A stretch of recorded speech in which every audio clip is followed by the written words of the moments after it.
welcome back to Chin Music, our baseball show at TalkNorth.com. We appreciate you joining us today. The lineup is Royce Smalley, former Twins All-Star, former Twins broadcaster. I'm Jim Souhan from the Star Tribune and TalkNorth.com. Our friend and colleague, LaVelle E, Neal III, may be joining us at any moment. He's in Vegas, so there's an aura of mystery around his whereabouts and availability, but we'll see what happens. We appreciate LaVelle bringing this level of suspense to this podcast and this. Yeah, we just hope that what goes on in Vegas stays in Vegas, doesn't apply literally to LaVelle. Well, let's also hope that the one call he gets from the jail cell he makes here. Fingers crossed. Hey, we're coming to you from the Aquarius Home Services Studios. Scott for Aquarius. Summer's all about fun, not flickering lights and faulty plumbing. From fixing that runaway toilet and not so hot water heater to installing generators for whole home backup power, Aquarius has your back. Right now, get $98 off any electrical or plumbing repair. Fast, friendly, and ready to rescue your summer from household chaos. Aquarius. Local, trusted, family-owned, and earning the right to be recommended. Schedule today at AquariusHomeservices.com. Hi, everyone. This is Dawn Mitchell with a reminder. Please tune in to our podcast every week, Dawn of Sports. You can find it on Talk North Podcast Network. Chin Music is also presented to you by Giggly THC Beverages and Onyx Hunt. We'll tell you about all of our sponsors here in a little bit. Let's get to it. Twins had an epic, if disappointing, series in L.A. Had a chance to win all three games. And if you can separate yourself from the worries that are attached to the Twins right now, it was pretty incredible baseball. Correa almost comes inches away from hitting a game-tying 3-run homer on Monday. Royce Lewis breaks out. They win the second game. Game 3, they should have won. They had a lead going into the bottom of the ninth. They end up losing it. Let's start with the obvious, and we'll talk about the trade deadline here in a little bit. Let's talk about the obvious inning. I thought it was a fascinating half inning. That's goes around on a third strike. It doesn't get called. He ends up drawing a walk. That sets up everything that follows. Ohtani's coming to the plate. A very light-hitting utility player named Ruiz is on deck. I think he hit 143 or 111 or something against right-handed pitchers last year. Griffin Jax, one of the most talented right-handed relievers in baseball, is on the mound. Rocco decides to intentionally walk Ohtani, pitch to Ruiz. Jax ends up walking Ruiz. Then Freeman comes up. Liner to left field. Difficult play, but I will say a play that Harrison Bader usually makes. He doesn't make it. They lose. I'll let you sort through that half inning for me, Roy. Well, I'm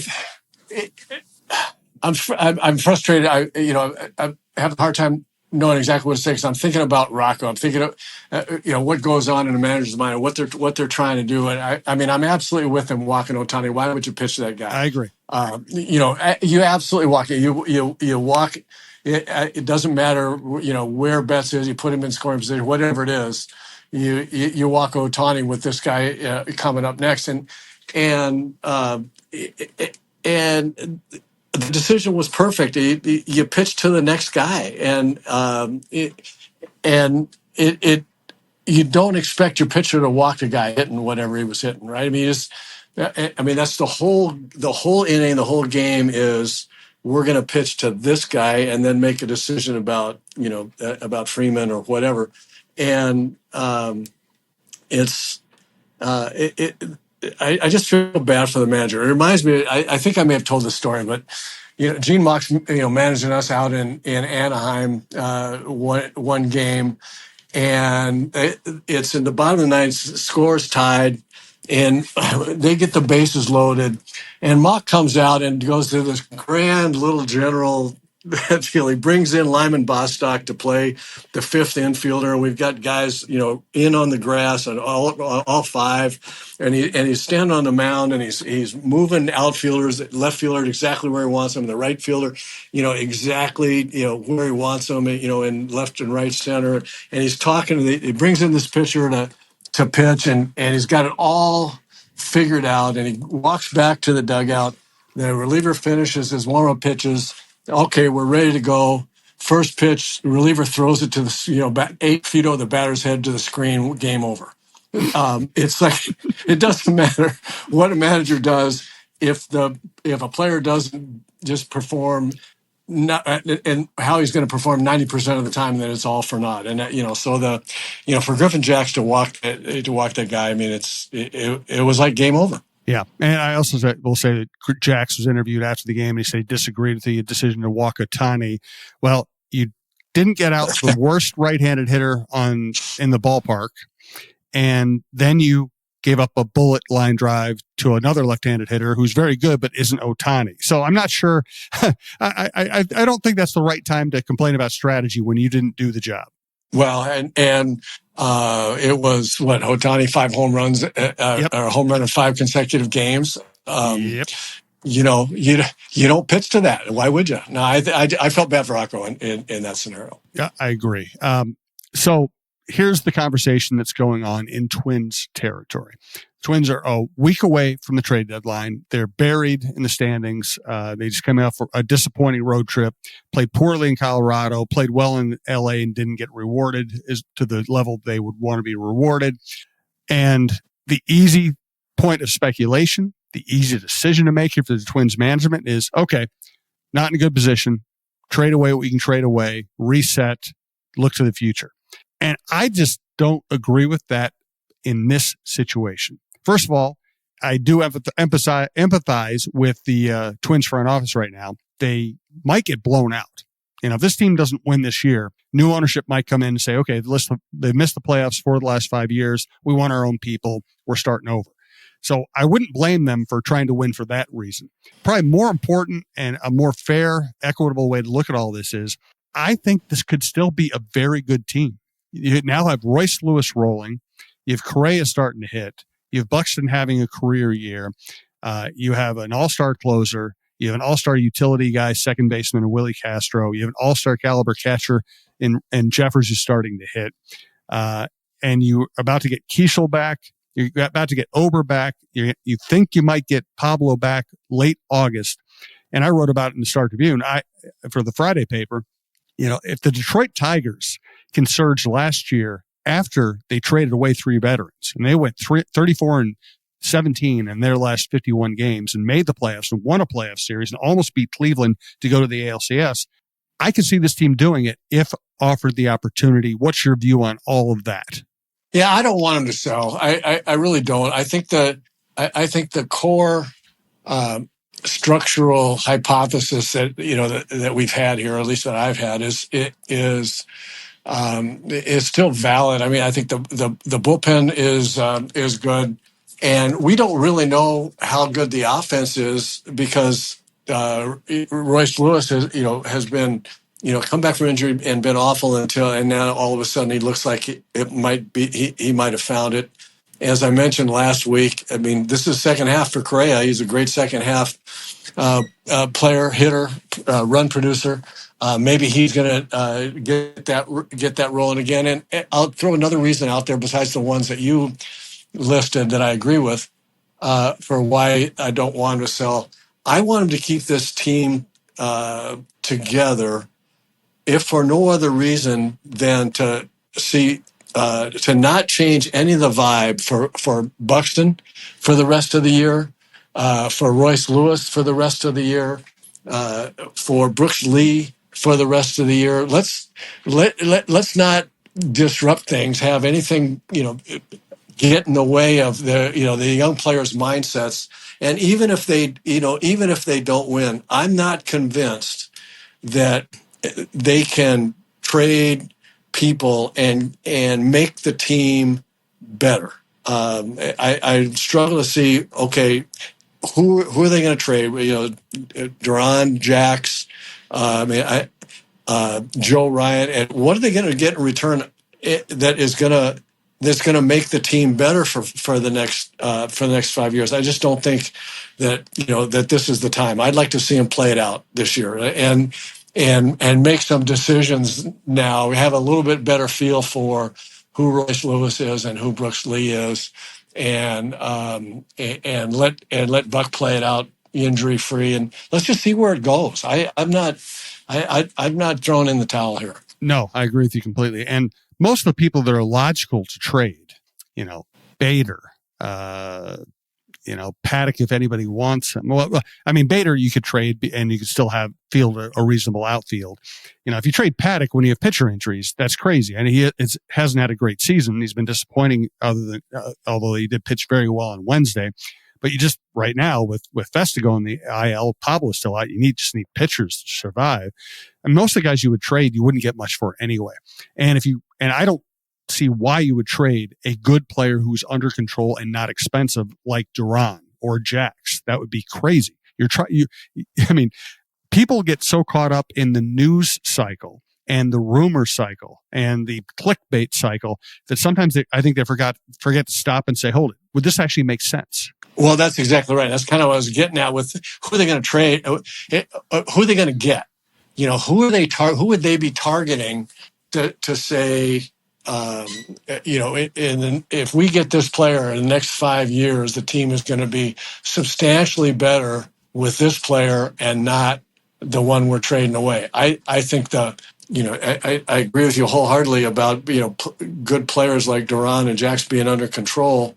But also it's just, I think about what the value is going to be in return. I understand that there are going to be teams that really want a closer, right? And both of those guys, Jax or Duran, Jax could be a closer for some. I mean, they're valuable. That's valuable stuff. They're valuable arms out there.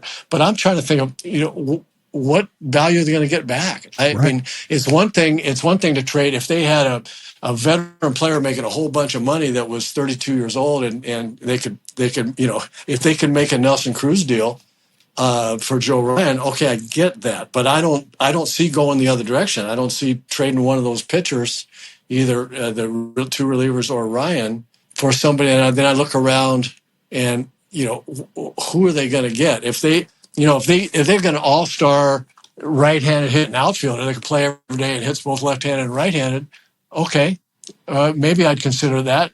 Who would that be? Are they going to get that, one-on-one for Duran or Jax, or are they going to have to throw in a prospect? And then you start looking at that in the does this make sense standpoint. Well, I don't know. I just don't. At some point in time, you kind of get to a point where you've done all the trading you're going to do to get to the young players that you want and drafting and getting the young players that you want, and then you got to go with them. You got until it's until they just prove that they're absolutely nothing like what you thought. This is reminding me of a conversation I had with Terry Ryan when they signed Brad Radke to a long-term deal. And it did not appear like that team was ready to win. It had been a bad team for a long time. It didn't look like they were ready to win. I was like, Terry, why wouldn't you trade them? Why wouldn't you just let it play out? Why are you signing, Brad Radke to a long-term deal when it doesn't look like you're ready to win? He said, well, at some point you have to try to win. And at some point to try to win, you have to have some stability and you have to reward your best players and you need to build around them. And I was like, okay, that makes sense. And that really was the first of the many stepping stones that led to them being very good for an entire decade in the 2000s. Well, that's the way I feel about this team. You got enough A-ball prospects. You got enough good prospects at the top of the farm system. Don't fall into this continual cycle of being 5 years away from winning. Right, and I agree with that, and that's a great example and analogy. The long-term signing of Radke, and also, for all the reasons that you and Terry have said, but also for the same point that I'm trying to make. If they're going to trade Radke, then who's going to pitch? Who's going to be the next Radke, and how long does it take to get there? You got to have he was a quality big league pitcher. Why wouldn't you keep a high quality, ace of the staff, kind of guy? And so you don't have to worry about getting that again. You can go worry about getting other pieces that you need. It's not that easy to get a Brad Radke. They weren't going to trade Radke and get somebody as good or better back on the mound. They weren't going to do that. And so it would have been, for prospects that, someday we think this guy can be better than Radke. Okay, but when is that going to be, and what kind of gamble do you want to take? I think that's where, for me, that's where the Twins are. Who are they going to trade? Now, if there's somebody's willing to take a really good double A prospect or A-ball prospect again, and the Twins could really upgrade somewhere, I'd consider doing that. But that's generally a wintertime kind of move, and I just think that there's not any reason to do something different than what Terry did with Brad. Let's get to Royce Lewis's stunning turnaround. First, I want to tell you about Giggly. Giggly.com, Gigli. Promo code is Giggly North to get up to 50% off your first order. After that, if you follow Giggly on any social media, you'll find other promo codes. Highly recommend it. Last couple of nights, been pretty quiet around the households. Me and my wife and the dogs watching sports or TV, reading books. And instead of drinking a cocktail, I drank a Giggly. Blueberry lemonade last night, pineapple mojito the night before that. It's light. It's refreshing. It tastes good. It has a little bit of kick from the THC. I'm a 5 THC person. 10 might be more your speed. Just helps me ease the night, helps me get to sleep, helps me sleep well, helps me wake up with a clear head, feeling really good. I'm kind of amazed at how good I feel the morning after I have one of these. Can't always say that about alcohol. They have ashwagandha and ginseng in them. They're made of fruit juice. They taste great. You can get them quick trips anywhere in Minnesota, or you can go to giggly.com and order. Remember, promo code is Giggly North. Highly recommend it.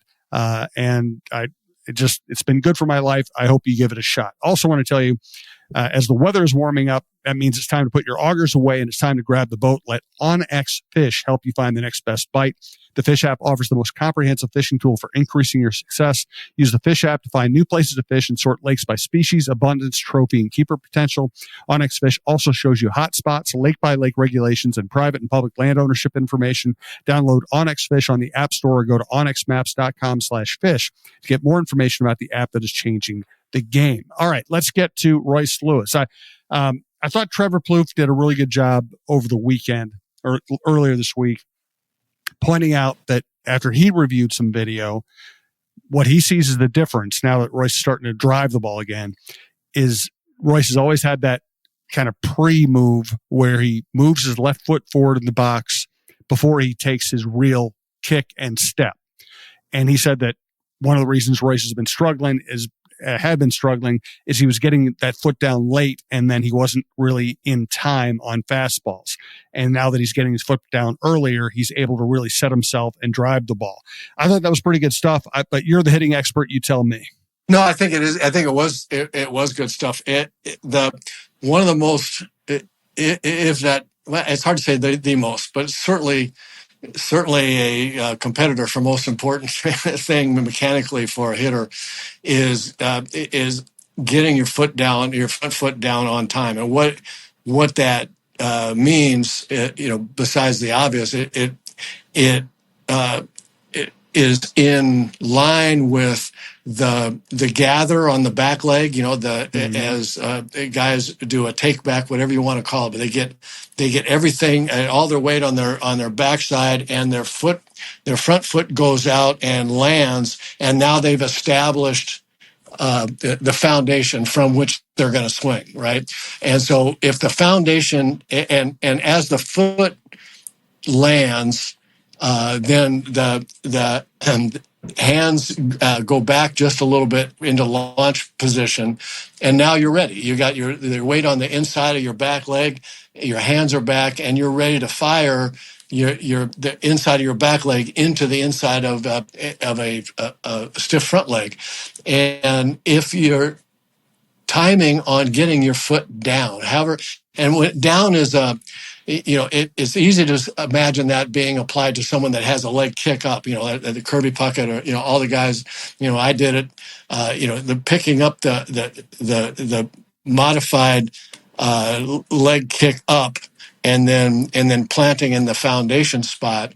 But it also, you don't have to move it a lot. It's just, you're going back to weight on your back leg, not much weight on your front leg, and then you set your front leg. And even if you don't have a big leg kick, it's the setting of the front foot to form that foundation. And if that happens too late, it throws off your you're in launch position, but the launch doesn't work because you're trying to launch a little late, and you're trying to catch up, and you do funny mechanical things to try and get the big end of the bat to the ball, get your hands through the zone when you're a little bit behind and you're in setting up your foundation. And the opposite is true also.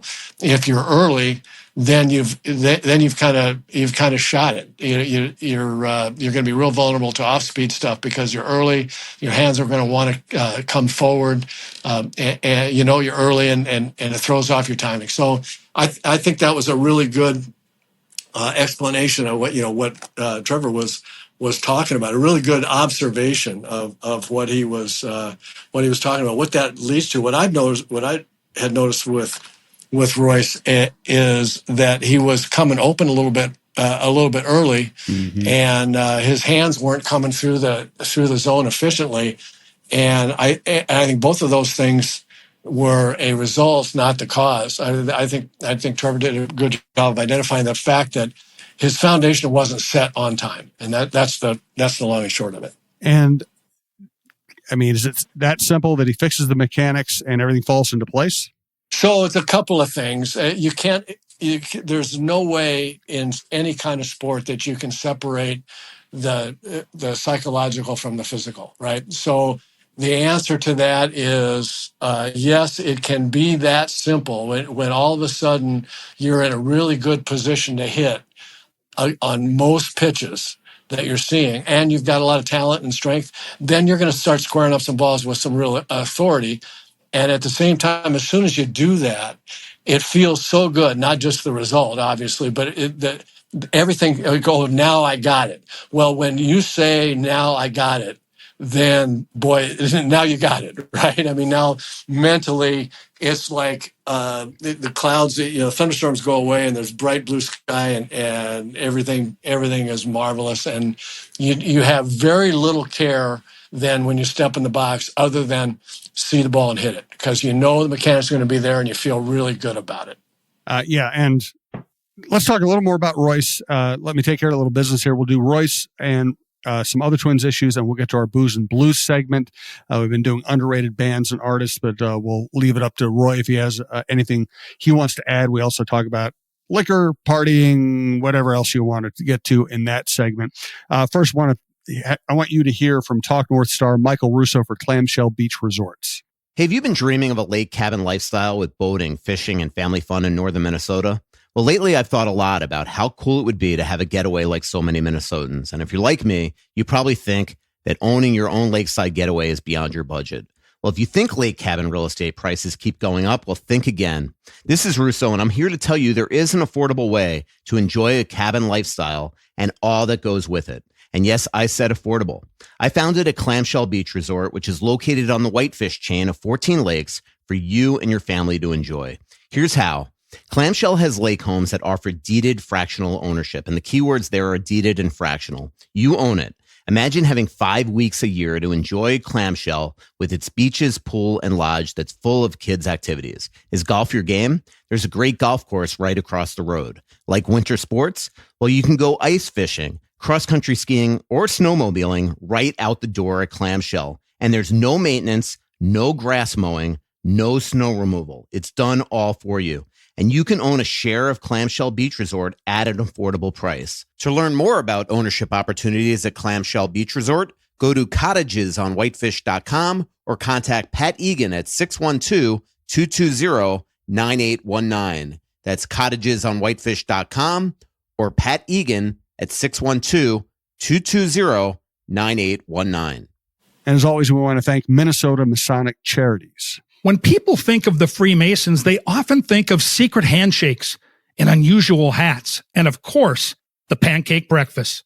Minnesota Masonic Charities would prefer that you think about the work that they do right here in our community. Places like the Masonic Cancer Center at the University of Minnesota or the Masonic Children's Hospital and the Masonic Home in Bloomington. They are just a few examples of the important work that the Freemasons support here in Minnesota. As part of the largest fraternal organization in the world, Masons have consistently answered the call when it comes to charitable needs. We look forward to learning so much more about their many programs here in the weeks to come. And here's Talk North star John Krasinski for True Vision Institute. True Vision Institute in Bloomington. I've been telling you about it for months now. Just a life-changing experience for me to go to True Vision and have LASIK surgery this summer.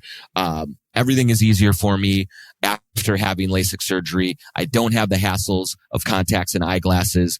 I don't have to worry about going in for annual appointments to get the eyes checked, and also to make sure that I have the latest and greatest style of glasses, and I'm not looking like some washed up 46-year-old like I am, trying to stay ahead of the trends. I don't have that anymore. I'm just going around free and clear without anything on my face.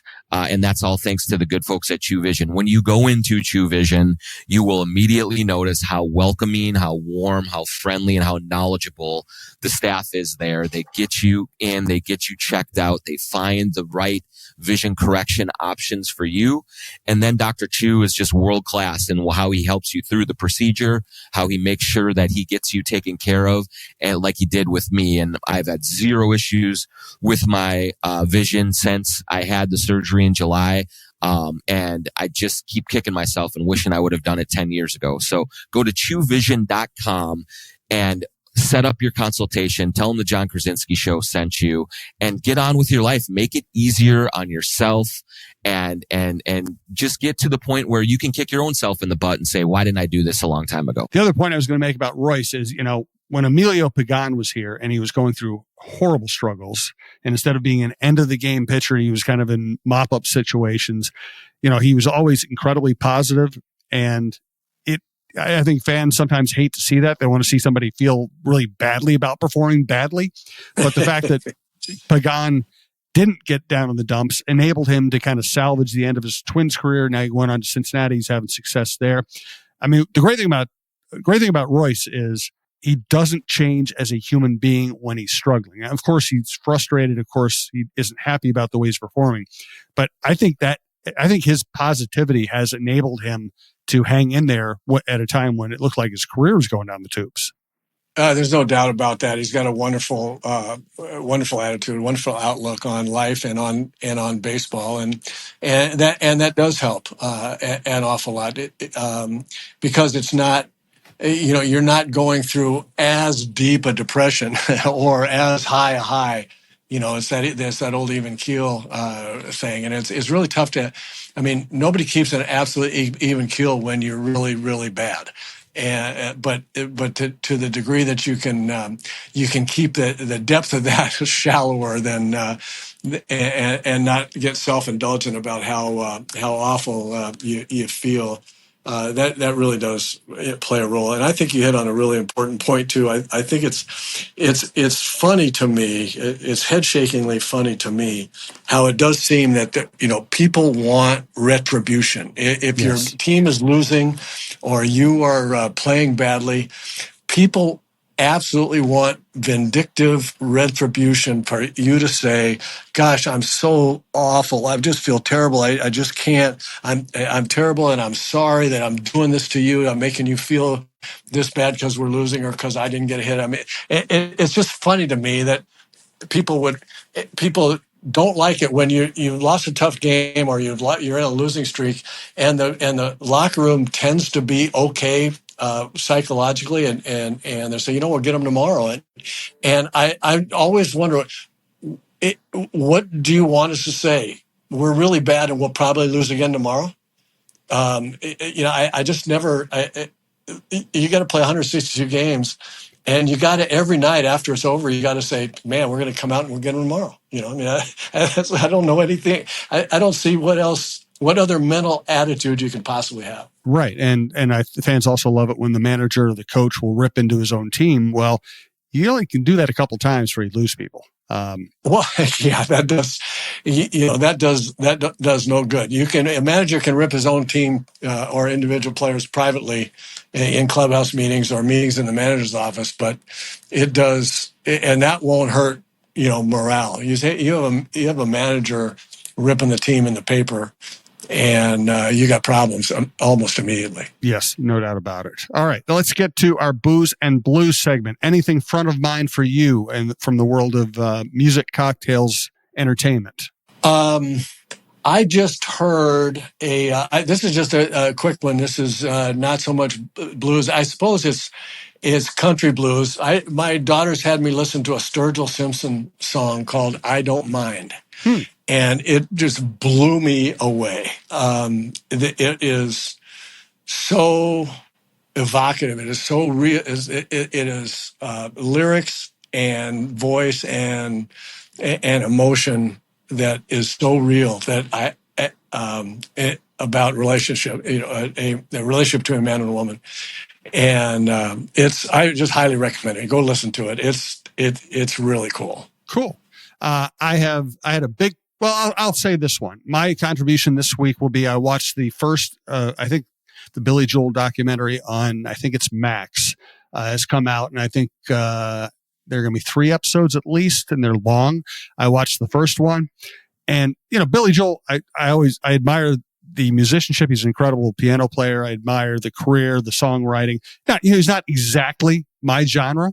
It's a little lighter than what I usually like. I'm more of a straight rock and roll guy. But watching the doc, it reminded me, just especially in that era, what hell artists had to go through to make it and to preserve some of their own rights and to, make it out of the shadows and then to actually make money and to deal with the record companies and to get noticed. And they're just, I won't spoil it for anybody. Well, maybe I'll give you a tease as an example, something I didn't know. He was really making zero money. I mean, he was basically, he had nothing. He had absolutely nothing. He ended up playing under the name Bill Martin in a lounge in L.A. He'd gone out to L.A. because basically the producer that was handling him traded him for a West Coast artist. They basically traded artists. So he goes out to L.A. work with his new producer or manager or whatever, and he can't get work. His records aren't selling at all. He ends up taking the name Bill Martin and playing in a lounge in LA, and it was the Executive Lounge, and it had like the old leather top, so people could lean on the piano and sing along. It had the big tip jar in the middle, and that's where he made a living while he tried to figure out what he's doing with his career. That's also basically what he wrote Piano Man from that exact. It was basically Piano Man was a documentary of that experience singing in that lounge. And so even if you don't like Billy Joel, it's a great American success story. It's a great picture of what it was like to be an unknown artist back there trying to make it and just how many jungles you had to climb through to make it. Yeah, that's cool. It's the music industry is amazing in that way. And you couldn't listen to Piano Man, when it came out. You couldn't listen to it without saying, this is absolutely real. This happened. This song was written by all the people sitting around the piano. You could picture it. It's kind of like Mark Knopfler said about Money for Nothing. He said, "I didn't write the song." He said, Right. The guys moving the refrigerators and the color TVs wrote the songs. I'm just telling you. Oh, that's fantastic stuff. Great stuff from Roy as always. Thank you. We appreciate you listening. Next week, we'll be talking about the actual trade deadline and what the Twins did or did not do. Check us out. Again, best way to listen to this show or any show at talknorth.com. Please subscribe to your favorite podcast app. We have a great lineup at talknorth.com. We keep adding on to it. Check it out. We have lots of Vikings content. Krasinski, Russo, Don Mitchell, Randy Shaver, Mark Rosen, et cetera, et cetera. For today, for Royce Smalley and Jim Souhan, we appreciate you listening. We'll talk to you next week.